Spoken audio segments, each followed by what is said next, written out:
What is your greatest fear? My greatest fear in all of this is that we will see a destruction of a country that holds a very ancient civilization that has made significant contributions to world heritage, that we will see a civil war that will destroy the country, destabilize the region, but also a war that in the end of it would make the United States a major, major loser. And Trump, incidentally, I have to say, one of the qualities that he does have is that he has the ability to make a 180. He has the ability to recognize that this is the wrong path and then just change. He did that with the Houthis. After 7 weeks of realizing that that was a mistaken war, he just ended it. Other presidents oftentimes don't have the guts to do so. Instead, they kick the can down the road and hope that the next president will deal with that debacle. Trump can put an end to it. And I really hope that he does so for the sake of the United States, but also for the sake of Iran and the region as a whole.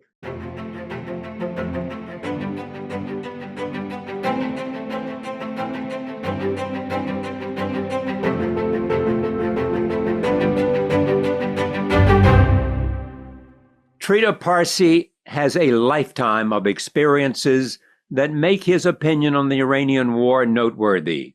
Born in Iran, PhD from Johns Hopkins, work at the UN, congressional aide, adjunct professor at Johns Hopkins University SAIS, and co-founder and executive vice president of the Quincy Institute for Responsible Statecraft. He was a founder of the National Iranian American Council. Parsi wrote Treacherous Alliance, The Secret Dealings of Israel, Iran, and the United States, published by the Yale University Press in 2007.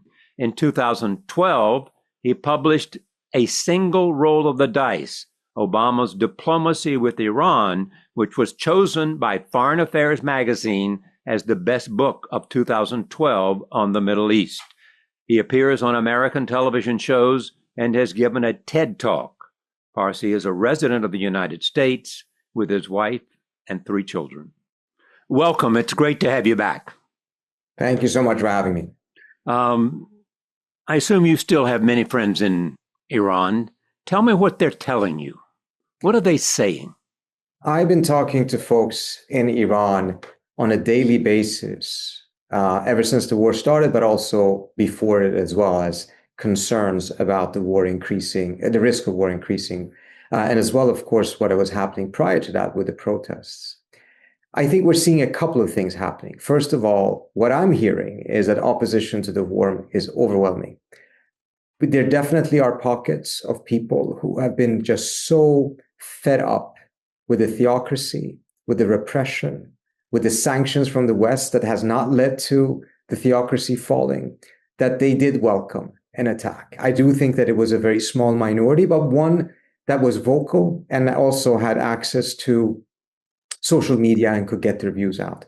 But since the war has started, particularly mindful of how it has been conducted, with the Israelis striking the refineries in Tehran that made it impossible for people to breathe, with the attacks against the desalination plant by the United States in the Persian Gulf, to the bombings last night against the power grid and power stations in Tehran, with the statements coming from Trump that perhaps the map of Iran will change after this war, or that they may be supporting Kurdish and other ethnic separatist groups. Increasingly, the impression is this is not a war against the theocracy, this is a war against Iran. And as a result, we are seeing a lot of the rallying around the flag phenomenon that usually does tend to happen in these situations. We have a long history of how air wars tend to do that since World War II. But there was a belief perhaps that it wouldn't be that strong this time around because of the depth of the unpopularity of the theocracy. I think we're seeing that nevertheless, it is very strong. And it is very much because of the manner in which this war is killing people indiscriminately, and it is not targeting just the repressive capabilities of the state as many people thought that it would. Do you think it's a war against the theocracy or a war against Iran? I think that President Trump thought that he would have a 3 to 4 day operation that would lead to the collapse of the theocracy, particularly after the assassination of the supreme leader, and as a result would be much more of a regime change, regime collapse type of operation rather than what we are seeing right now. I think President Trump lost control over the war after day 4. And as a result, what we're seeing now is a war plan in disarray, improvisation, and a lot of things that are being said that are completely contradictory to the expressed goal of making sure that this war does not turn the population closer to the ruling government. Regime change. Is it impossible? Is it likely? Does the appointment of a new Ayatollah, the son of the deceased Ayatollah, make a difference?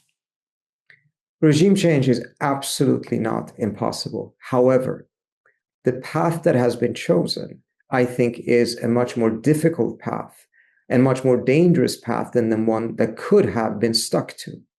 In the sense that if you, for instance, had the United States stay in the JCPOA, Trump never pulled out of it, the sanctions were lifted, the Iranians were much more integrated into the global economy. The Iranian middle class grew as a result of a growing economy. And in that process, its power vis-a-vis the state, vis-a-vis the theocracy would grow stronger. And it would be able to put pressure on it from a position of strength. Protests would continue to occur, but they would be coming from a position of strength and pushing back on the theocracy.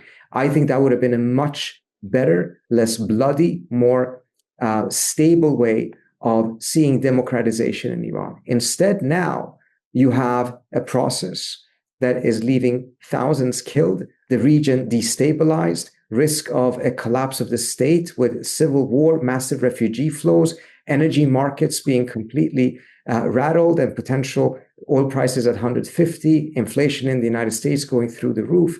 All of these different things are being risked for what? The belief that just a small push would have caused this regime, this theocracy to fall apart. An assumption that was never correct, because as weak as the theocracy may be, as unpopular as it may be, it was never that weak that just a small push would cause it to fall apart. Well, some experts are saying, some military experts are saying, you can't change regime without boots on the ground. Air power will not do it. That is absolutely correct. We don't have any experience in which air power alone brings about regime change. But I think earlier on, the goal was not regime change, it was regime implosion, a regime collapse. And the belief that through air power that could be achieved. Clearly it couldn't, but they were quite aware that actually changing the regime, meaning that you actually put in a different regime from air, was never a possibility, but it wasn't the goal. So when Pete Hegseth earlier on said that regime change is not the goal, I think he was honest. At the time, the goal was regime collapse. But because of the fact that this war was never particularly well planned, it was based on very, very charitable assumptions. We're now in a situation in which the goals are constantly changing, the justifications are constantly changing, and the war planning is constantly changing. Who controls Iran today?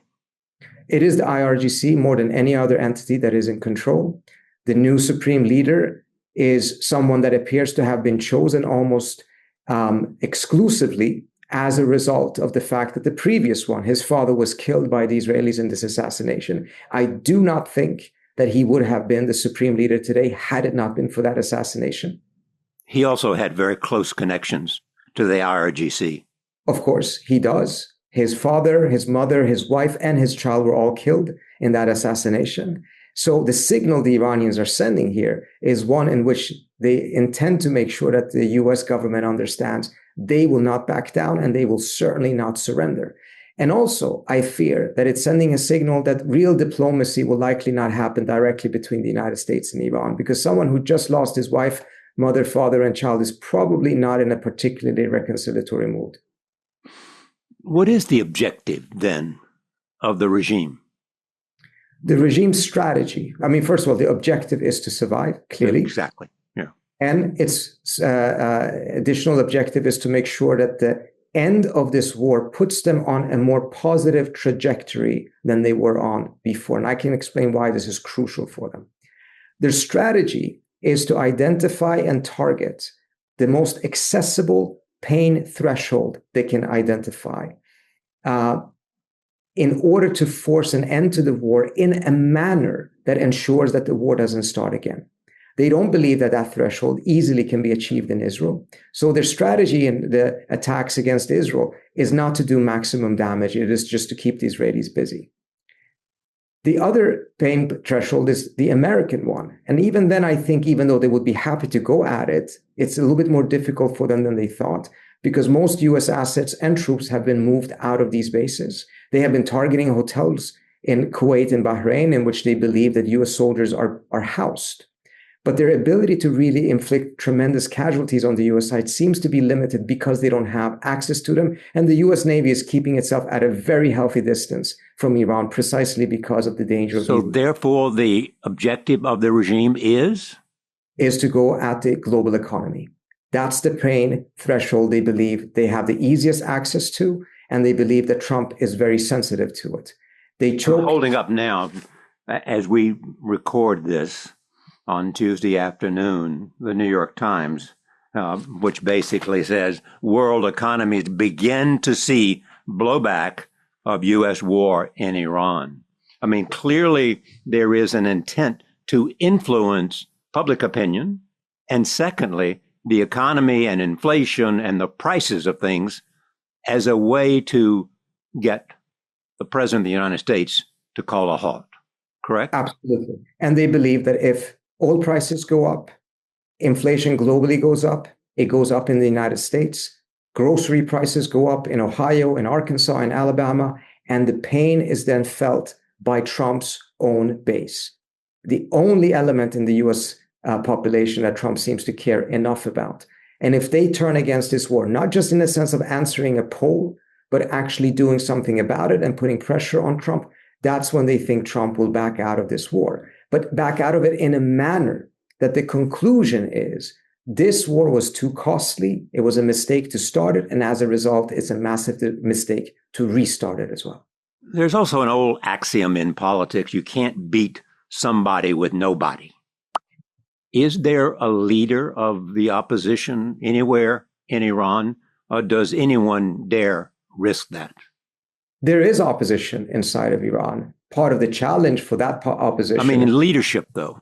Leadership, absolutely. Part of the challenge for that leadership, however, has been that both the government itself, as well as some of the exiled opposition leaders, have done everything they can to delegitimize the internal opposition in Iran. From the exiled perspective, it is to make sure that they claim there is no internal opposition. The only alternative for the United States is to throw its support behind one of these exiled leaders. And this is primarily done by the son of the former Shah. And then, of course, you have the government itself imprisoning and in many other ways repressing and trying to marginalize and silence these voices. But they're absolutely there. But they've had a very, very hard time because they're squeezed between the exiled opposition, between the repression, but also by the sanctions of the United States that has made it very, very difficult for them to be able to present an idea that change can come from within and that it does not require, in fact, is not needed to have any outside intervention.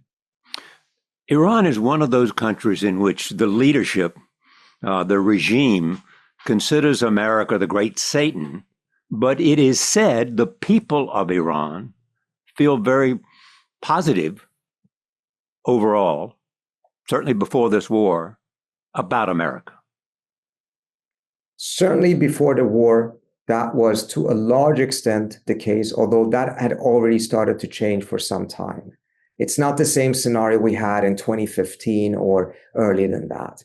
What it will do after this war remains to be seen, but it would be shocking to me if it ended up being unaffected by this war. Now, many people in Iran may actually believe... So America, the popularity of America will be significantly influenced by the fact of this war. I would be very surprised if it isn't. And it is a soft power element that the United States would lose inside of Iran, particularly not only mindful of the fact that those who oppose this war are going to be even more opposed to it and angry about it. But those who thought the US was going to come to their aid, which again, I think was a minority, who thought that Trump when he kept on tweeting, go out and protest, we have your back, that promise was also not fulfilled, because just bombing the country's oil refineries and desalination plants obviously is not particularly helpful to the population. I think they too are going to feel very betrayed by the United States. Do I hear you saying that this war will end when there is economic pressure against the American people? I think the Iranian calculation is that only at that point will Trump back out of this. And that point has not been reached yet. They don't believe that Trump would back out in a sustainable way prior to that. And even if he does, the Iranians would likely continue the war anyways. I don't think this is a scenario in which Trump can just declare unilaterally that the war is over and the Iranians will abide by it. The Iranians will exact a price as well. Even though they're the weaker party, I'm not saying that they're winning the war in any way, shape, or form, but put yourself in their shoes. If the war just stops right now, much of Iran is destroyed. The military is degraded. They cannot export oil in the same manner as they could before because of the damage that oil industry has taken. Prospects for sanctions relief is more or less obliterated. That means that the new status quo after the war is one in which Iran would not only be weakened, it would be in a state of continuous weakening. From their viewpoint, that means that the United States would attack them once again. Because if they're further weakened, that is exactly what the United States and Israel believed they were, that caused Washington and Tel Aviv to believe that there was an opportunity to attack Iran. So if they're further weakened, they will be attacked again. So they're going to fight on, I believe, to the extent that they can, of course, until they manage to get it to a situation in which they also get some concessions from the outside world in order to change the trajectory of Iran post-war. I mean, do you in the end think that there will be negotiations? Every war ends up in some form of a negotiation. That negotiation does not necessarily mean that there will be a direct dialogue between the United States and Iran. I mean, the Iranians were moving closer and closer to having that. In fact, in the last rounds, they spoke directly to Witkoff and Kushner. But I think that has now been set back dramatically. I think the new approach of the Iranians to diplomacy will likely be that they would want to see the Chinese and the Russians involved rather than doing it directly with the United States. Are you surprised that the Chinese and Russians have not been involved, even though there are reports that the Russians have been giving some intelligence advice, but the Russians have denied it to Witkoff? I do believe that the Russians and the Chinese already have been involved, but not in a manner that would be too brazen or too aggressive vis-a-vis the United States. I do believe, however, the fact that Trump has failed to collapse the regime and the regime has succeeded in imposing a cost on the US likely increases the likelihood of that there will be more support from Russia and China going forward. Where do you think the Gulf neighbors are? Obviously, the president apologized. There was some pushback within the regime, I understand, for his apology. Where is that issue? The GCC states are devastated. They are infuriated with Iran because Iran has been attacking their soil. And it's not just the bases, it's other things as well. And many of them, particularly Qatar and Oman, had played a crucial role trying to avoid this war. So they're deeply, deeply frustrated with Iranians. I think they're also very angry at the United States. They had warned that this would happen. They had warned that they would end up paying the price for this war, much more so than the average American. And they also warned that there would not be any good outcome coming from this. They're also frustrated in seeing that the United States is doing far more to protect Israel from Iranian missiles than it is doing to protect these GCC states from drones and other things the Iranians are shooting at them. They are one of the big losers in this conflict. Now, so far, they have stayed out of it. You're talking about Saudi Arabia, you're talking about the United Arab Emirates, you're talking about Kuwait, Bahrain, you're talking about Qatar. Qatar, yeah, exactly. And I think at the end of this war, however yet it ends, I do suspect that even though there will be a tremendous amount of anger at Iran, and it will take a long time probably to completely overcome that, there will also be some rethinking on the GCC side about the wisdom of their military and defense strategy. They put all of their eggs in the American security basket. They allowed these bases to be on their soil, But instead of this war happening in spite of these bases, they're actually getting attacked because of bases. Yeah, so but as soon as you say that, I mean, there are all kinds of examples, Qatar being one example, of where there was a friendliness to Iran and at the same time allowing an American base to be, near Doha. There is examples of Saudi Arabia beginning to have some rapprochement with Iran and at the same time having a very close relationship with the President of the United States and his family. Absolutely. There has been an actually very important rapprochement between most of the GCC states and Iran in the last 10 or so years. That too did not prevent them from getting attacked once the war started.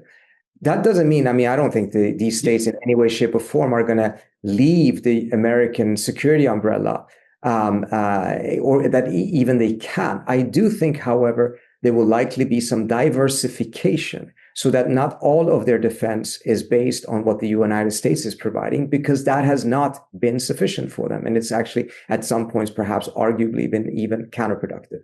You seem to be saying, and correct me if I'm wrong, that the regime is doing better than they might have been. And they are intent on survival for the most part, but they are surviving. They certainly are surviving. Whether they're doing well or not is a different story. And I think how well are they doing? Well, the country is, I think, suffering tremendously, but you are not seeing any major protests in the country any longer. Even when the supreme leader was killed, and there was probably a 24-hour window in which the theocracy was in some disarray, some shock of what had happened, you could see expressions of joy, spontaneous on the streets, but nothing mobilized that actually challenged the theocracy. Does that mean there was a missed opportunity on the part of the Americans and the Israelis at that moment? No, I don't think there was an opportunity, because I think it showed there isn't that level of mobilization or organization to take advantage of those type of moments. And that's not necessarily a moment in which they were about to fall, but it was a moment of probably highest level of weakness within this last 10 or so days. And even then, we didn't see anything. Part of that is probably because of the brutality that the theocracy clamped down on protesters on January 8th and 9th. And how many thousands killed? How many protesters do you believe were killed by the regime? It's impossible to tell, but I think the most likely scenario is that it's somewhere between 7,000 and 10,000. I think the government itself is coming out with an accounting of about 4,000. Some human rights groups are putting it higher. Some of these numbers, some are saying 30,000 even, I've not seen any scientific basis for that or any accounting for that. But what matters here is that even 7,000 is a huge number of people to be killed by one government of its own people in the course of 2 days. Do you think there will be a civil war in Iran? I certainly hope not. But I think that one of the dangers that exist here is an underestimation of the risk of that.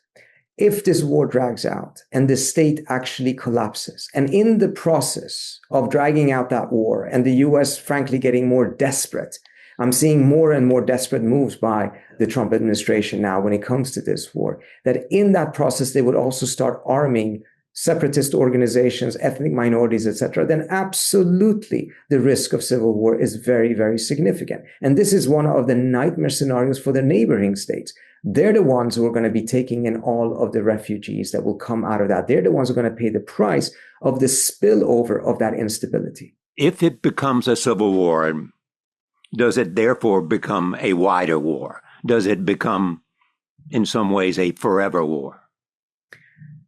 Again, the risk for that is something that should not be discounted, because if there becomes a civil war, then regional states, neighboring states, likely will be sucked into it whether they want to or not. And they will start supporting various factions in order to defend their own interests, which tends to then just fuel the civil war.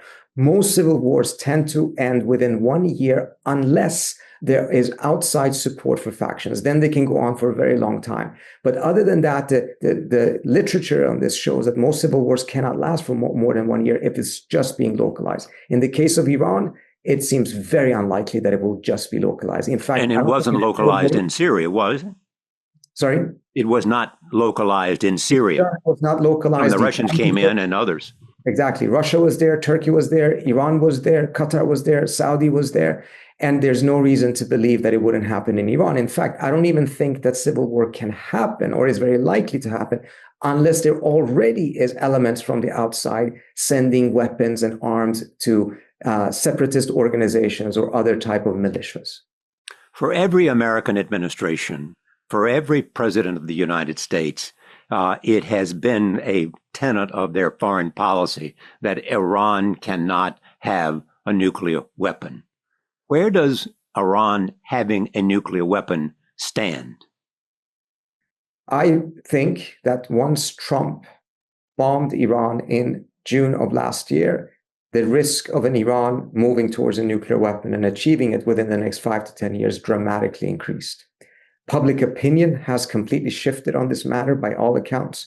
Regime and elite opinion has also shifted in a manner in which it is increasingly viewed as a mistake by them not having built the bomb yet, so that they signed the JCPOA and things of that nature.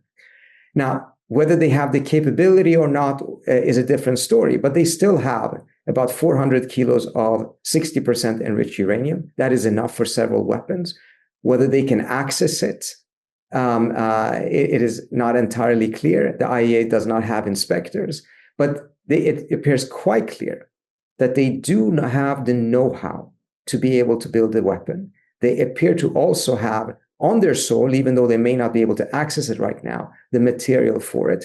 And one of the most important things that did not exist before, but does exist now, is the determination and the desire to go in that direction because of the fact that in 8 months, they have now been attacked twice by 2 countries that do have nuclear weapons. The North Koreans have nuclear weapons.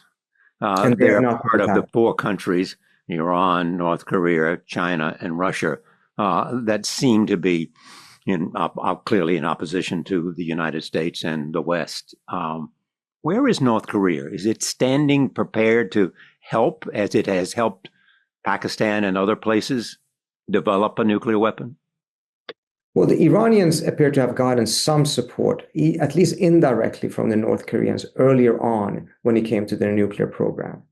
But at this point, I don't know the degree to which the North Koreans are involved and to the degree in which the North Koreans are even needed if the Iranians decide to go in that direction.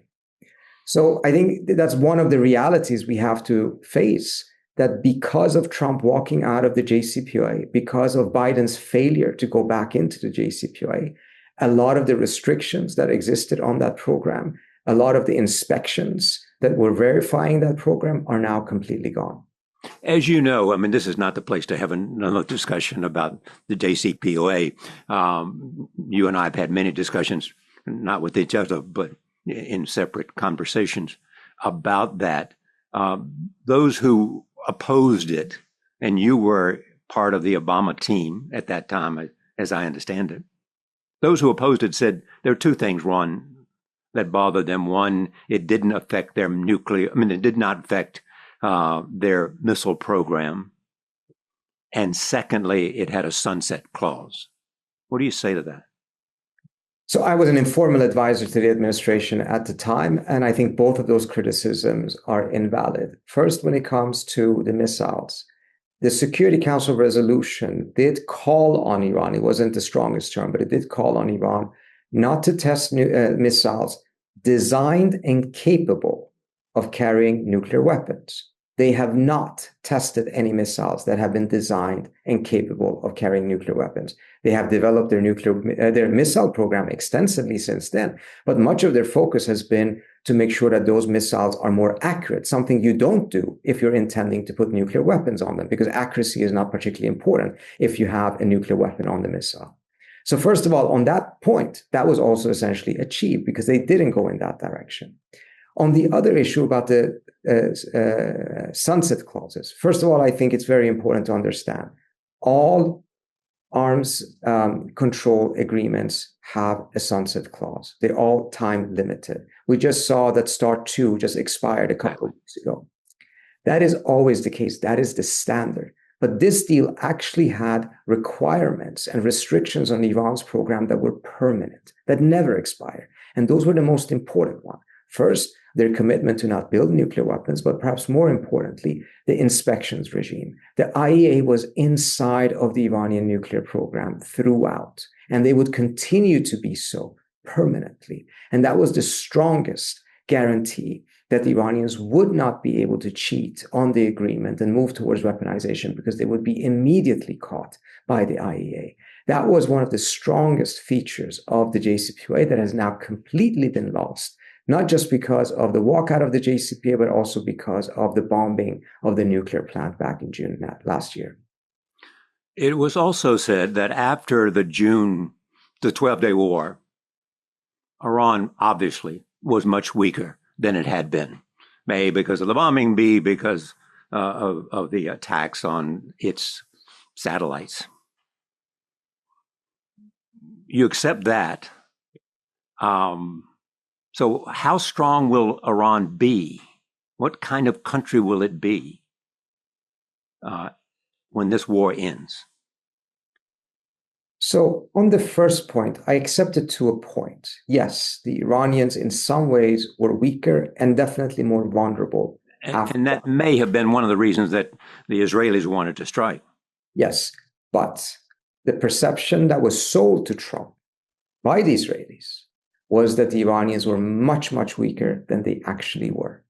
And that's part of the reason why the administration expected that this would be very fast. Trump told regional leaders this will take no more than 4 days. So a false perception was sold to him, an exaggerated view of what that war did to them. In some aspects, they came out stronger of that war because it was also proven that their missiles were very capable of penetrating all layers of Israeli and American air defense systems, that there was a shortage of interceptors that worked to Iran's favor, of course. So that instead of establishing a scenario in which Iran was so weakened that it was no longer a problem and that they had been subjugated to Israel's attempt to dominate them, in fact, mutual deterrence to a certain extent had been achieved. This is precisely why the Israelis then pushed the United States to go into the war again, because mutual deterrence is completely unacceptable from the Israeli standpoint. Now, after this war, the Iranians will definitely be weakened in terms of their economy, in terms of where they are militarily, their capabilities. The Navy, ballistic missiles, almost every aspect of their military. Well, I think the ballistic missiles, I don't think they will have lost. Again, they have the technology. They can rebuild a lot of these things. It's far less complicated than a nuclear program. Launches are very easy to replace, but they will be weakened compared to where they were before. The question is if they also will be in a more isolated political and economic position than they were before. And I think the Iranians are not going to agree to a ceasefire until they win something on that front, because that's, in their view, crucial in order to ensure that they don't get attacked again. Tom Friedman wrote a column that appeared in print in the New York Times today, basically saying the future is about politics, that the regime is throughout Iran, and that the challenge to the regime has to be politically throughout Iran. I assume you agree with that or not? I'm not quite sure exactly what he means. That I do believe, if I interpret it correctly, that this is an indication that there is no military solution to this, that ultimately it has to be a political solution that the Iranians have to come up with themselves. The Iranian people have to determine their own future. Then in that sense, I would agree with that.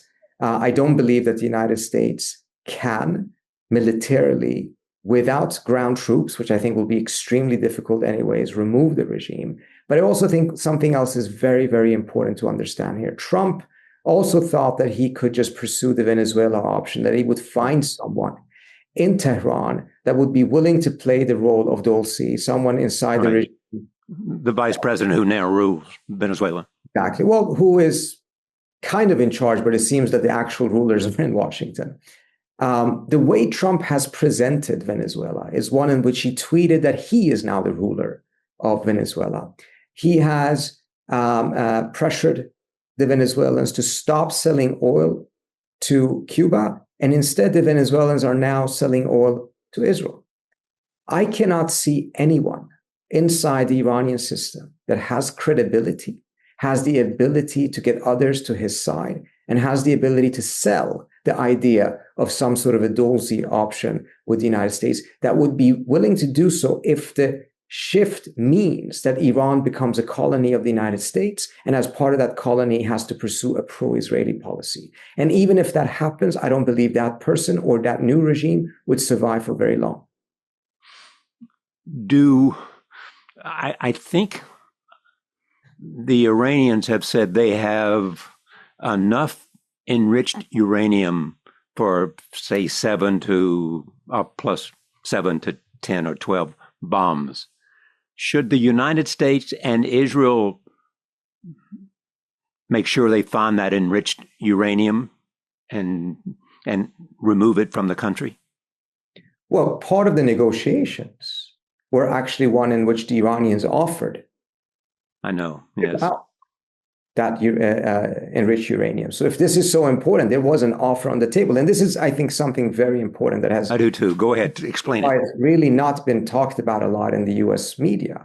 There was an offer on the table in the last round of negotiations. It was laid out publicly by the Omani foreign minister, who was tasked by the United States to mediate this conflict. So we're not talking about the Iranians presenting it. The person the US asked to mediate went on CBS and laid out in a 22-minute interview what actually had been achieved and pointed out that this was historic. And having been, to a certain extent, inside the JCPOA negotiations, I can tell you absolutely, some of these things the Iranians were willing to give, they would never be willing to give back in 2015. So for instance, just to underline this, the proposal was that Iran was prepared to have someone else provide the enriched uranium?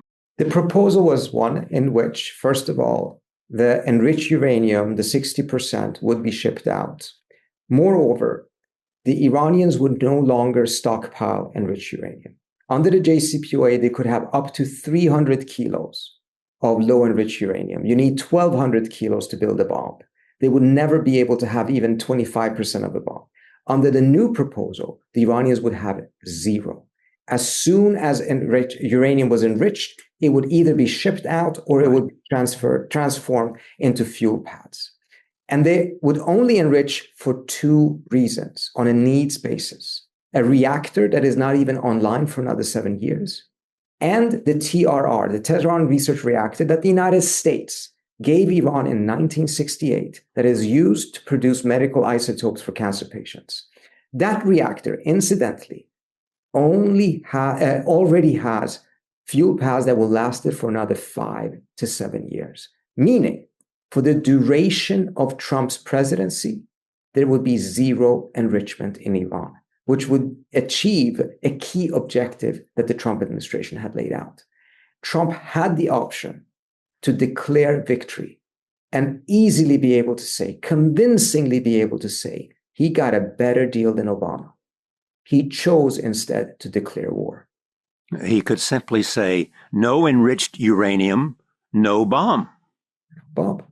Exactly. So I conclude with this question. I assume you love the place of birth. You love the country, you love the culture, you love many other people. What is your greatest fear? My greatest fear in all of this is that we will see a destruction of a country that holds a very ancient civilization that has made significant contributions to world heritage, that we will see a civil war that will destroy the country, destabilize the region, but also a war that in the end of it would make the United States a major, major loser.